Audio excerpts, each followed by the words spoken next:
گستاخ رسول کا انجام۔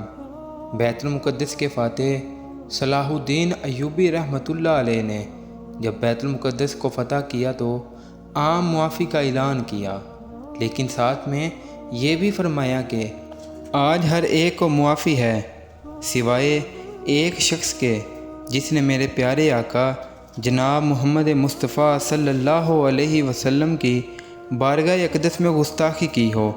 جب تک اس گستاخ کو انجام تک نہیں پہنچاؤں گا آرام سے نہیں بیٹھوں گا۔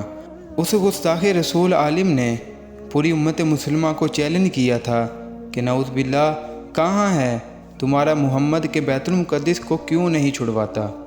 صلاح الدین ایوبی رحمۃ اللہ علیہ نے اس گستاخ کو تلاش کر لیا اور سب لوگوں کے سامنے قتل کیا اور للکار کے کہا اس سلطنت میں سب کو رہنے کی اجازت ہے مگر سوائے گستاخ رسول کے۔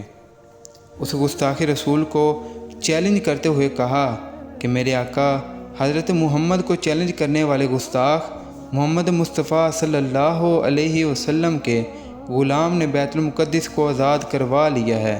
صلاح الدین ایوبی رحمۃ اللہ علیہ نے امت مسلمہ کو عملی درس دیا کہ گستاخ رسول کا انجام سوائے موت اور واصل جہنم کے علاوہ کچھ نہیں۔